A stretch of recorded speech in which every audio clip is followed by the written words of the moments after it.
Subscribe करें Rajasthan GK को, साथ ही साथ बेल के आइकन पे क्लिक करना ना भूलें, क्योंकि बेल बजेगी तो आपको नई वीडियो की अपडेट मिलेगी।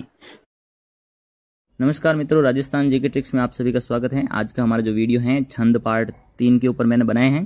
पहले 2 पार्ट मैंने पहले ही अपलोड कर लिए हैं। अगर आपने अभी तक नहीं देखे हैं पहले वाले 2 पार्ट, तो ऊपर एक लिंक फ्लैश हो रही है, उसके ऊपर क्लिक करके आप मेरे पहले वाले 2 पार्ट देख सकते हैं। तो दोस्तों बात करते हैं छंद पार्ट 3 की। तो छंद पार्ट 3 में आज का हमारा जो छंद है वह सबसे पहला है हरिगीतिका। हरिगीतिका छंद को पढ़ेंगे दोस्तों। तो हरिगीतिका छंद में क्या क्या होता है, उसकी कौन कौन से नियम होते हैं, उन नियमों को पहले देख लेते हैं, उसके बाद में एक एग्जाम्पल भी देखेंगे हम। तो नियम में पहले बात करें तो हरिगीतिका जो छंद होता है उसके जो प्रत्येक चरण होता है उसमें 28 मात्राएं होती है। प्रत्येक चरण के अंदर 28 मात्राएं होती हैं। और दोस्तों उन 28 मात्राओं में 16 और 12 मात्राओं पर यति लगती है, यानी कि विराम। 16 मात्रा पर विराम और अगली 12 मात्राओं पर विराम लगता है। ठीक है दोस्तों, प्रत्येक चरण में 28 मात्राएं होती हैं और 16-12 मात्राओं पर यति लगती हैं। और अगले जो नियम है वह है दोस्तों कि चरण के अंत में लघु गुरु होता है, यानी जो ही हरिगीतिका का जो चरण है समाप्त होता है तो उस चरण की समाप्ति पर लघु गुरु, यानी कि ये वाला लघु गुरु होगा। यानी अंत में जो मात्राएं होगी, एक लघु होगी और एक गुरु मात्रा होगी। उसका मैंने एक एग्जांपल लिया है यहाँ पर। ये लघु लागी विधि की निपुणता, अवलोकपुर शोभा सही, बनबाग कूप तड़ाग सरिता, सुभग सब सक को कही। इसको एक इस तरह से नहीं बोलते, उसको एक राग में बोलते हैं। वह राग भी आपको मैं बता सकता हूँ। तो वो राग है लघु लागी विधि की निपुणता, अवलोकपुर शोभा सही, बनबाग कूप तड़ाग सरिता, सुभग सब सक को कही। तो दोस्तों हरिगीतिका को पढ़ने की ये राग है। इसी लय और राग से हम हरिगीतिका को पढ़ते हैं।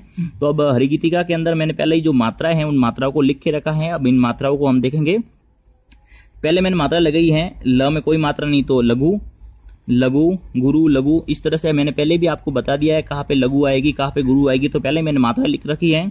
इन मात्राओं को हम देखेंगे कि कहाँ पर यदि लगती। देखिए पहला 1 2 4 5 6 7 और 2 9 10 11 12 13 14 15 और 16। ये 16 पर यति लग रही है यहाँ पर। ठीक है दोस्तों। फिर बाद में 12 2 3 4 5 6 7 8 9 10 11 12 पे वापस यति लग रही है। जैसे हम पढ़ते हैं ना, लघु लागी विधि की निपुणता, अब पे आगे हम थोड़ा सा रुकते हैं। फिर बाद में लोकपुर शोभा सही, सही पे रुकते वापस, यानी कि 16 पर और 12 पर यति लगती है। ठीक है दोस्तों। और मैंने एक नियम बताया था, अंत में एक लघु एक गुरु होता है। यहाँ पर देखिए दोस्तों, एक लघु और एक गुरु अंत में आ गया है। ठीक है दोस्तों। स कोई मात्रा नहीं तो लघु और बड़ी की मात्रा है तो गुरु, तो अंत में एक लघु और एक गुरु आ गया है। दूसरा भी ऐसे कैसी है, बन बाग कूप तड़ाग सरिता, यहाँ पर आके यति लगती है। और बाद में सुभग सब सक को कही, यानी 16 और 12 पे यति गिन लीजिए। 16 12 पे यति आ रही कि नहीं आ रही है। 1 2 2 4 5 6 7 8 9 10 11 12 13 14 15 16 मात्रा पे यति लग रही है दोस्तों। आगे 1 2 3 4 5 6 7 8 9 10 11 12 पे यति लग रही है। मैंने यहाँ पर 2 चरण ही लिखे हैं, जगह की कमी के वजह से मैंने अगले चरण नहीं लिखे हैं। 2 से आप समझ सकते हैं आराम से। और यहाँ पर भी देखिए दोस्तों, अंत में एक लघु है एक गुरु है। ठीक है दोस्तों। आगे हम बात करते हैं, अगला जो हमारा जो छंद है वह है द्रुत विलंबित। द्रुत विलंबित जो छंद है ये एक वर्णिक छंद है। अभी तक हमने मात्रिक छंदों के बारे में पढ़ा था। अब जो हमारे जो अगले वाले छंद होंगे वह सब वर्णिक छंद होंगे, यानी वर्णों के आधार पर, वर्णों की संख्या, यानी उसमें गणों का जो नियम होता है, वर्णों की संख्या, वर्णों का क्रम वगैरह उसके आधार पर है। तो अपना जो द्रुत विलंबित है उसके जो नियम है उस नियमों की ओर हम रुख करते हैं। तो द्रुत विलंबित जो छंद है उसमें प्रत्येक चरण में 12 वर्ण होते हैं। प्रत्येक चरण में कितने वर्ण होते हैं दोस्तों? 12 वर्ण होते हैं। मात्राएं नहीं होती है, वर्ण होते हैं 12। और इन वर्णों का क्रम भी होता है। जैसे कि पहले मैंने आपको बताया था, जो गण बताए थे मैंने 8 प्रकार के, नगण भगण सगण रगण, जो भी बताए थे ना, उनमें से द्रुत विलंबित में इन गणों को याद रखना पड़ेगा हमें। पहली बात तो ये, प्रत्येक चरण में 12 वर्ण होते हैं और उन 12 वर्णों का जो क्रम है इस प्रकार से होता है। पहले नगण आएगा, बाद में भगण आएगा, फिर से भगण आएगा और रगण आएगा। मैंने आपको बताया था नगण के लिए 3 लघु होते हैं, भगण के लिए 1 गुरु 2 लघु, वापस भगण के लिए 2 गुरु 1 एक गुरु, दो लघु, और रगण के लिए गुरु, लघु और गुरु। ठीक है दोस्तों, इस प्रकार से अगर क्रम नियोजित होंगे, इस क्रम से अगर वर्ण होंगे दोस्तों, तो वहां पर द्रुत विलंबित जो छंद है वह होगा। देखिए मैंने एक द्रुत विलंबित का यहाँ पर एक एग्जाम्पल भी रखा है। तो एग्जाम्पल इस प्रकार है, प्रबल जो तुम में पुरुषार्थ हो, सुलभ कौन तुम्हें न पदार्थ हो। यहाँ पर देखिए हम इनका हम क्रम देखेंगे। सबसे पहले वर्णों की संख्या के बारे में बात कर ले तो वर्णों की संख्या गिन लेते हैं। वर्ण देखिए 1 2 3 4 5 6 7 8 9 10 11 12 वर्ण है प्रत्येक चरण में। दूसरा चरण देखते हैं 1 2 3 4 5 6 7 8 9 10 11 और 12 वर्ण हैं, यानी कि वर्णों की संख्या पर तो ये बराबर है। अब हम वर्णों के क्रम की बारे में बात करें। क्रम में बात करें तो पहले मात्राएं मैंने पहले ही लिख ली है।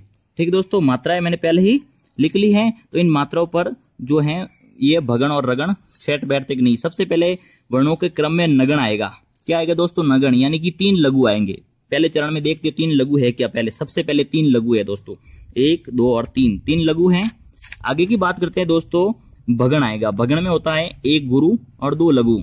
यहाँ पर भगण में 1 गुरु और 2 लघु आ रहे हैं दोस्तों।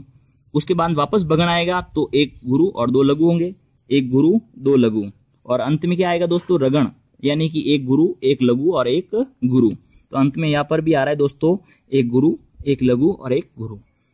तो इस क्रम में अगर वर्ण सॉरी दोस्तों, इस क्रम में अगर जो वर्ण नियोजित होंगे, वर्णों का क्रम नियोजित होगा इसी क्रम में नगण, भगण और रगण में, तो वहां पर द्रुत विलंबित छंद होगा। दूसरे चरण के वो भी देखते हैं तो यही है, पहले में नगण, दूसरे में भगण, बाद में वापस भगण और बाद अंत में रगण।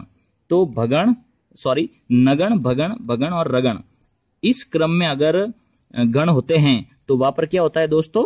द्रुत विलंबित जो छंद होता है। ठीक है दोस्तों, अगले हम छंद की बात करेंगे, वो है हमारा कवित।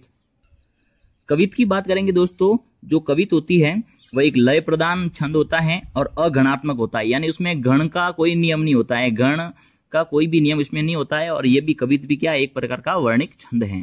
वर्णिक छंद होता है, लय प्रदान होता है और अगणात्मक होता है, यानी उसमें गणों का कोई बंधन नहीं होता है। जैसे मैंने आपको गण बताए थे 8 प्रकार के, उन गणों का कोई भी बंधन कवित में नहीं होता है।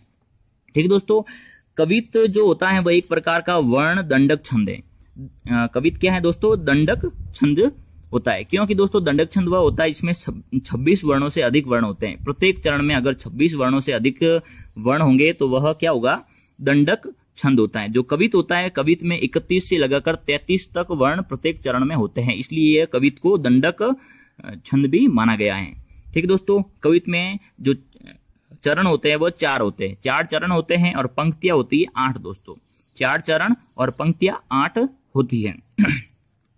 आगे की बात करते हैं कवित के भेद।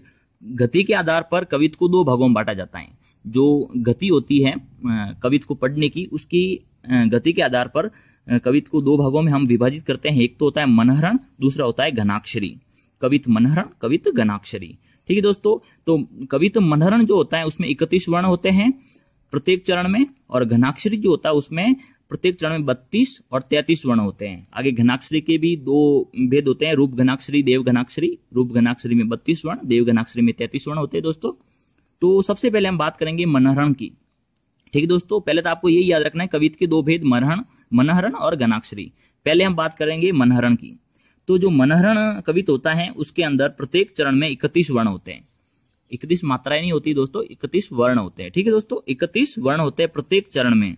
और जो यति लगती है 16-15 पे लगती है, 16-15 पर यति लगती है। ठीक है दोस्तों, मैंने यहाँ पर एक चरण लिया है इसका, मनहरण का एक चरण लिया है। एक चरण को हम पढ़ेंगे यहाँ पर। अनजान नर न किया करता है खोटे काम, रोग शोक भोगे मले हाथ धीर छोड़ता। यह एक मनहरण का एक एग्जाम्पल है। उसमें मैंने एक चरण लिया, यानी 2 पंक्तियां। यहाँ पर 4 चरण यानी 8 पंक्तियां थी, यानी कि मैंने यहाँ पर 2 पंक्तियां ली है, मतलब एक चरण लिया है। ठीक है दोस्तों, इसमें 31 वर्ण हो रहे कि नहीं हो रहे, इनकी गिनती कर लेते हैं हम।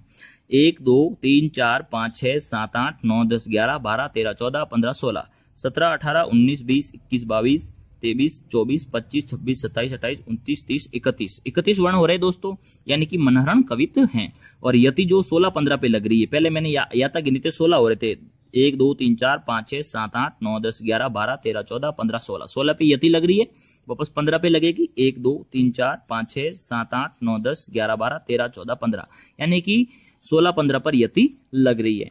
जहां पर 31 वर्ण होते हैं और जो यति 16 15 पे लगती है तो वहां पर दोस्तों मनहरण कवित्त होगा। आगे हम बात करते हैं घनाक्षरी की। घनाक्षरी की बात करेंगे तो घनाक्षरी कवित्त में क्या होता है दोस्तों, इसके भी दो भेद होते हैं। एक तो होता है रूप घनाक्षरी और एक होता है दोस्तों देव घनाक्षरी। रूप घनाक्षरी और देव घनाक्षरी, ठीक है दोस्तों। तो पहले हम लेंगे रूप घनाक्षरी को। रूप घनाक्षरी में 32 वर्ण होते हैं, 32 वर्ण होते हैं और चरण के अंत में क्या होता है, एक गुरु होता है और एक लघु होता है। चरण जो जहां पर चरण समाप्त होता है वहां पर अंत में एक गुरु और एक लघु होगा। उसके बाद में बात करेंगे देव घनाक्षरी की। वर्ण 32 होंगे, वर्णों की गिनती मैंने पहले आपको बता दी है, यहाँ पर एग्जाम्पल नहीं लिया है मैंने, क्योंकि एक एग्जाम्पल से आप सब समझ सकते हैं। देव घनाक्षरी की बात करेंगे तो देव घनाक्षरी में क्या होता है दोस्तों, 33 वर्ण होते हैं, 33 होते हैं अक्षर, और चरण के अंत में 3 लघु होते हैं। 33 वर्ण प्लस चरण, जहां पर पहला चरण, दूसरा चरण या तीसरा या चौथा जो चरण होता है वो समाप्त होता है, चरणों के अंत में 3 लघु होंगे। रूप घनाक्षरी में अंत में गुरु लघु और देव घनाक्षरी में अंत में 3 लघु होंगे, ठीक है दोस्तों। तो आपको याद रखना है, सबसे पहले मनहरण में 31 वर्ण, घनाक्षरी में रूप घनाक्षरी में 32, देव घनाक्षरी में 33 वर्ण, ठीक है दोस्तों। और मनहरण में कोई गुरु लघु का कोई नियम नहीं है। घनाक्षरी में, रूप घनाक्षरी में अंत में गुरु लघु और देव घनाक्षरी में अंत में 3 लघु होते हैं, ठीक है दोस्तों। अब हम जो अगला हमारा जो वीडियो होगा छंद पार्ट 4, उसके अंदर जो भी सवय्य हैं उनके बारे में पढ़ेंगे, ठीक है दोस्तों। तो आपको अगर मेरा वीडियो पसंद आया है तो उसको लाइक जरूर करें। अभी तक आपने मेरा चैनल सब्सक्राइब नहीं किया है तो प्लीज इसको सब्सक्राइब करें ताकि आपको और भी वीडियो मिलते रहें। और अभी तक आपने मेरे पहले वाले 2 पार्ट नहीं देखे हैं तो यहाँ पर आपको 2 पार्ट दिखाई दे रहे होंगे स्क्रीन पर, उसके ऊपर क्लिक करके आप पहले वाले 2 पार्ट भी देख सकते हैं। धन्यवाद मित्रों।